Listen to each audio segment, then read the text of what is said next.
let's get started, class. Our topic for today is substantive test of cash. As I mentioned a while ago na yung substantive test is iba doon sa ginagawa nating analytical procedure. No? So let's focus on our discussion about audit ng cash. No? So our learning objective for this particular session is to describe the auditor's objectives for substantive audit of cash in bank and on hand, and of course yung cash equivalents. And then yung explain the nature of the appropriate audit procedures to accomplish the objectives for the audit of cash. And of course, understand the preparation of audit working papers to document the audit procedures for cash. In actual practice class, although meron tayong mga audit procedures, pero depende dun sa nature, timing, and extent ng ginagawa mo, dun sa pag-attack mo ng procedures. No? As sinabi ko rin to kanina, no? Yung term na attack, no? Kung paano ka magkakandak ng audit. Depende rin dun sa situation. No? Cash is one of the most important assets ng company, kaya maraming issues about cash since hindi naman tayo audit review, no, or review class sa CPA. So ang focus natin ngayon is paano ba talaga mag-audit ng cash and ano ba yung itsura ng working paper na ginagawa natin pagdating sa pag-audit ng cash. No? Then later on, yung ibang definitions na dapat natin malaman or ma-review natin based dun sa intermediate accounting natin. Yung ano ba yung mga cash on hand, ano ba yung mga cash in bank, and then ano yung mga dapat i-classify as part ng cash and cash equivalents. No? Through example ng problems or exercise, we will address those objectives. No? So in this case, meron tayong tinatawag na assertions, paulit-ulit na nating binabanggit yan sa audit. These are management representations. No? Since nasa substantive testing na tayo, so yung assertions, ito yun katulad nung existence or occurrence, sabi ng management, meron talaga kaming cash. So, ikaw, anong audit objective mo kung mag-audit ka? So, you want to determine whether cash is really exists at year-end, yung reporting period. And cash-related transactions, nangyari talaga within the year. Meron talagang cash collections, meron talagang cash disbursement, and meron talagang may natitirang cash, that is existence. Additional objective is to determine that all cash balances of the clients are reflected on the financial statement or statement of financial position in particular. Again, at year-end yan. So, syempre, since may objective ka na, what are the audit procedures na dapat natin gawin? So, ito yung nilalagay natin sa audit program. No? Hindi na ako na kayo pakikita ng audit program since ganito rin mismo yung ginagawa namin sa firm, no? Sa audit procedures na ginagawa mo, based dun sa audit objectives na na-establish mo, so gagawa ka ng analysis ng cash balance and reconcile it to the general ledger. And then confirm bank balances. Tignan mo parang ganito ba talaga, sunod-sunod ba talaga yan. So let's find out later. No? Perform cash count procedures for cash on hand. Then prepare bank reconciliation as of the statement of financial position.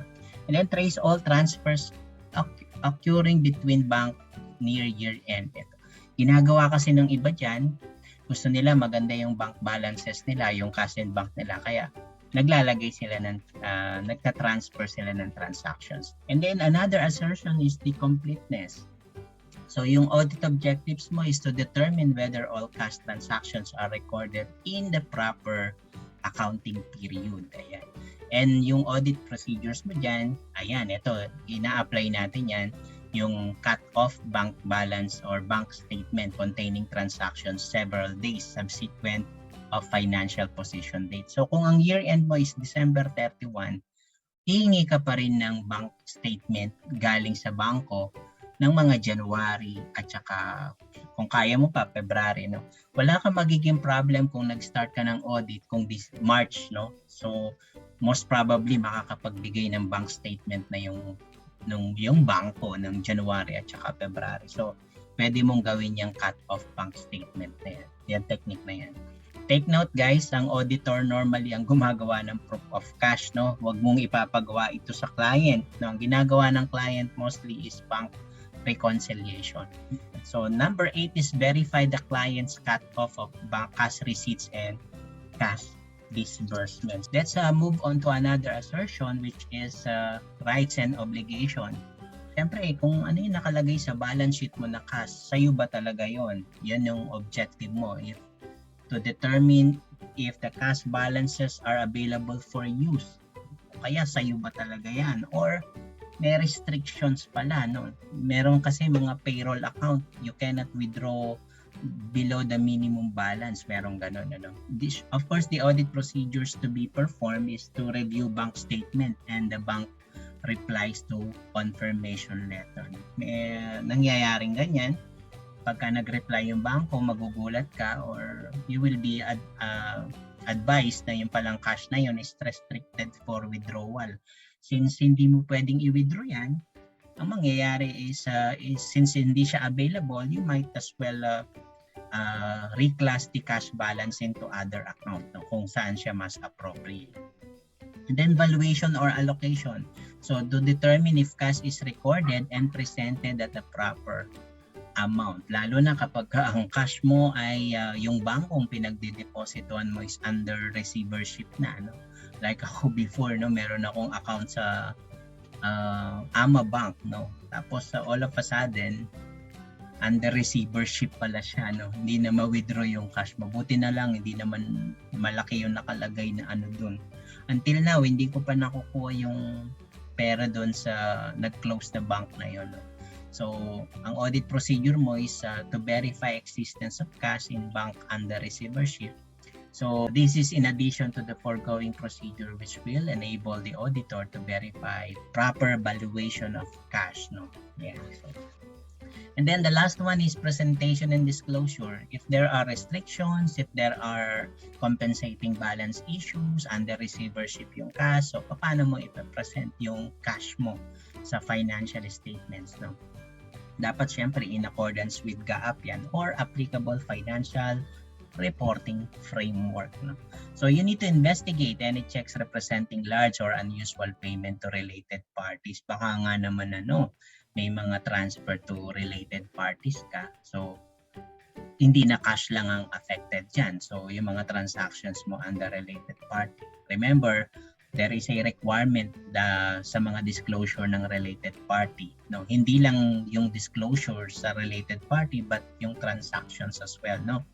So evaluate the proper financial statement presentation and disclosure. Yeah. So those are the 5 assertions for cash in auditing cash and the corresponding audit objectives and audit procedures, no? So let's have an example of a substantive test for cash balances. So yung test of cash balances, dalawa kasi yan, di ba? Yung substantive testing for transactions, tsaka yung balances, no? Ang ginagawa mo is yung unang technique, kaya natin nilagay yan kasi kami in practice, the moment na mag-audit kami ng cash, ang una namin ginagawa, nagbibigay kami ng bank confirmation sa client. Nagpapa-prepare kami ng confirmation so that magkaroon kami ng kumbaga initial procedure kagad, no? Habang naghihintay kami ngayon ng confirmation coming from the bank, tsaka namin ginagawa yung ibang substantive procedures, no? So ako, ang suggestion ko sa inyo guys, kung ma-hire kayo as auditor, no, ang una nyong gagawin is mag-confirm kayo kagad sa bank. So you get the list of bank balances dun sa client and then padala nyo ng bank confirmation. Ang confirm other arrangement with the banks kung meron. Basically, kung maayos yung bank confirmation form mo, the bank will put all the details dun sa bank confirmation, no? Ayan. Of course, kung may naka-prepare na bank reconciliation yung client, ayan, kumuha ka na, no? So, normally, client ang nagpe-prepare niyan, guys, hindi yung auditor. But the problem is sa mga small, medium entities, walang merong skill minsan na mag-prepare ng bank recon. Kaya, minsan si auditor na rin yung gumagawa ng bank recon. I will show you later, no, na in our case, kami yung nag-prepare ng bank reconciliation. I will give you an example of an actual company. Pinalitan ko lang yung company, no, ABC company. Katulad dito, this is an excerpt sa balance sheet ng isang actual company, no. Please take note the current assets. Meron kang petty cash fund, cash in bank, and then meron time deposit dito. The rest are receivables, no. So there are at least tatlong mukhang cash, no. Ganito siya naka-detail. So binigyan kami ng trial balance ng client. So ito yung trial balance. Oops, you will notice meron mga nakapula dyan na GL, no? Ayan. Ibig sabihin yan, guys, hindi lang nakita sa baba kung anong legend or meaning ng GL. Ang pula na yan, ang tawag natin dyan, tick mark, no? In actual practice, we use red font, no, para magsilbing tick mark. So kung kayo nagpa-practice kayo at medyo low-tech pa yung auditing firm, no, pero ngayon halos wala nang ganun, ano, na gumagamit pa rin ng lapis at saka red ball pen. So yung GL, yung ibig sabihin ng GL na yan is trace to GL. So yung trial balance, supposedly galing yan sa GL, di ba? Ganun yan. Galing sa accounting cycle yan. So from journal or source document, then journal, ledger, and then yung ledger, makakapag-prepare ka from the ledger ng trial balance. And yung trial balance is the basis of preparing your financial statements. So ito nga yung GL mo, ibig sabihin yan, trace to GL. So based dun sa babang conclusion nung nag-audit, walang problem dun sa GL, na trace niya lahat yan sa general ledger, no? Ayan.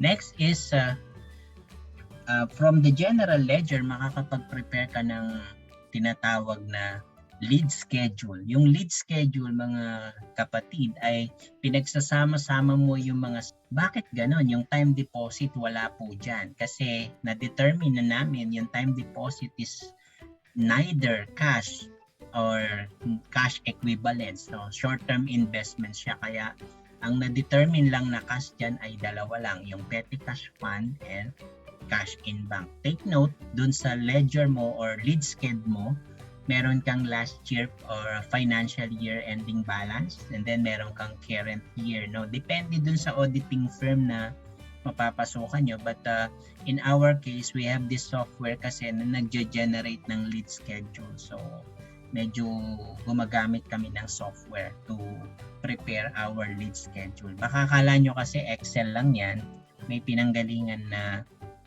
software yan na create ng lead schedule.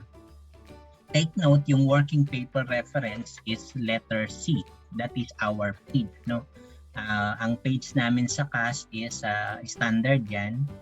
Depende ulit yan sa auditing firm na papasukan mo or ikaw kung paano mo i-design ng iyong working paper. But in our case, firm namin, we are using C as the page or index for cross-referencing sa cash. Yan. So take note of that, no?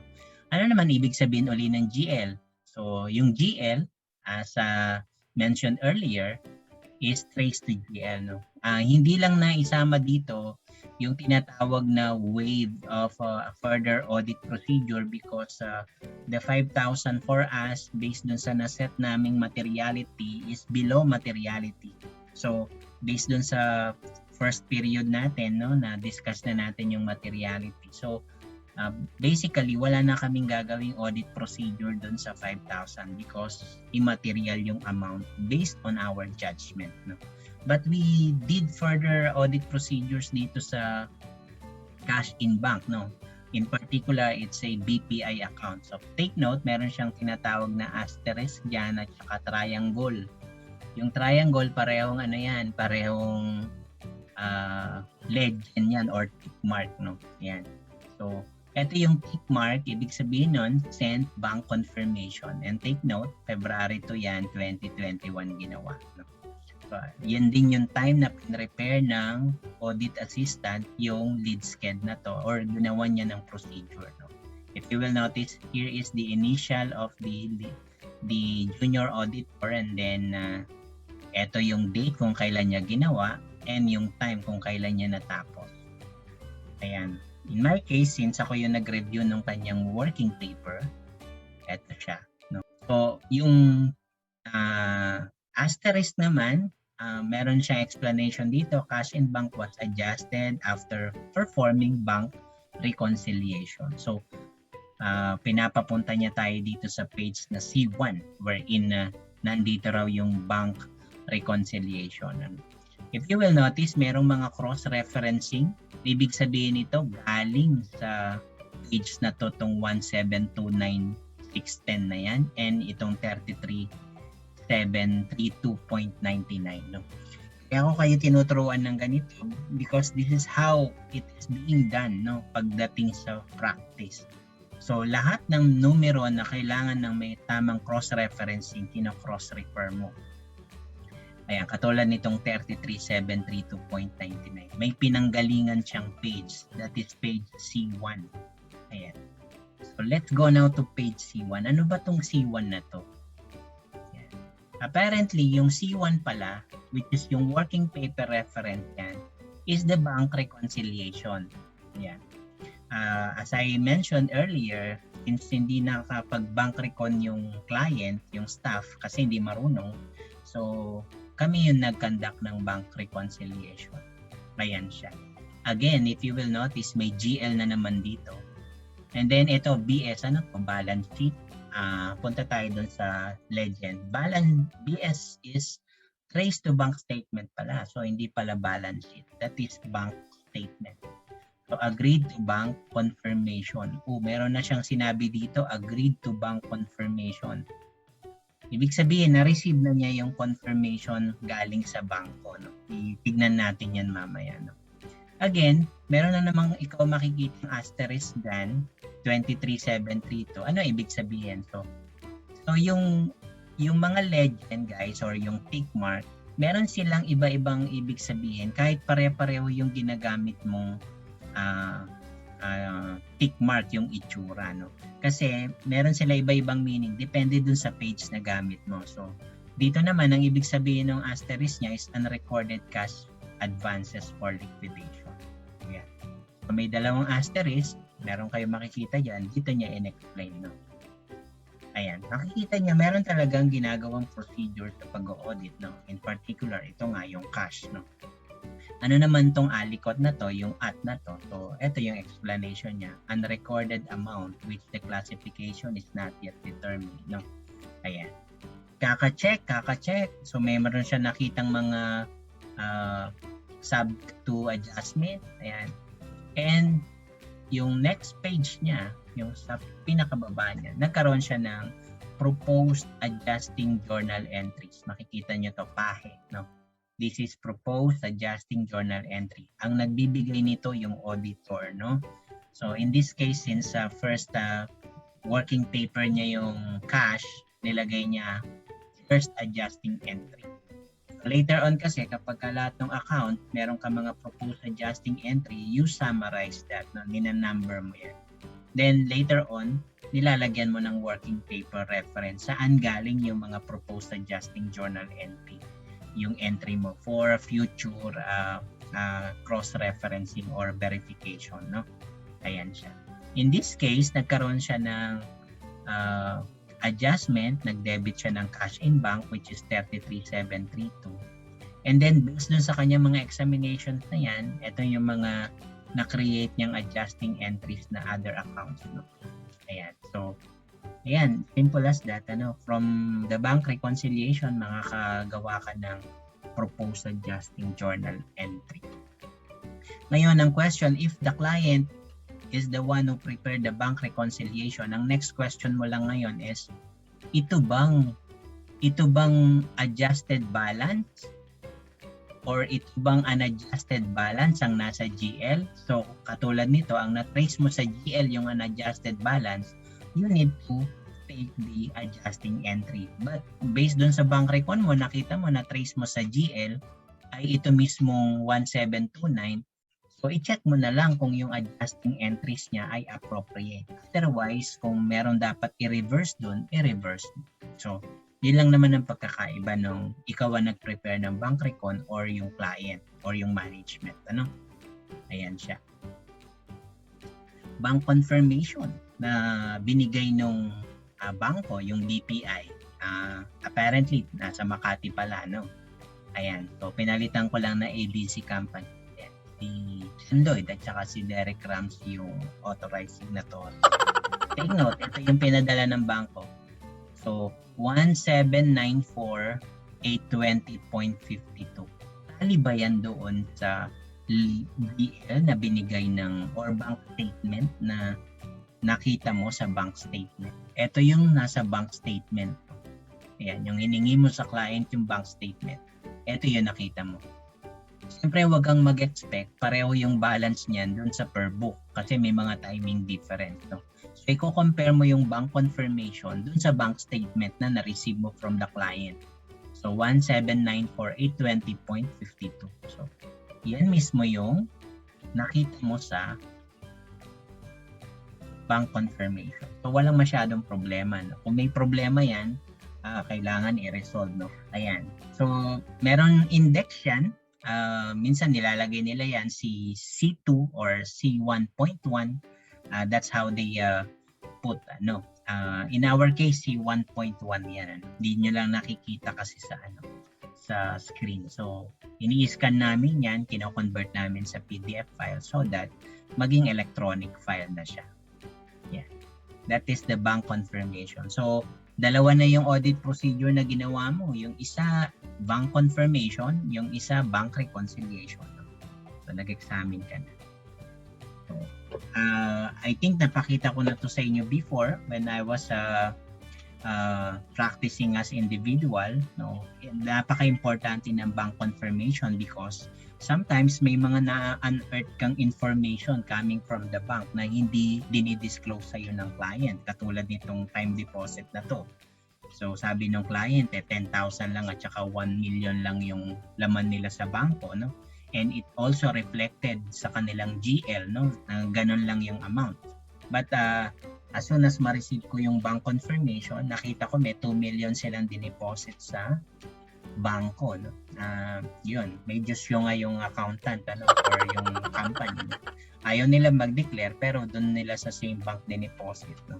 So yan, lumabas undeclared undeclared sales yan, no? Dineposit nila yan sa bangko.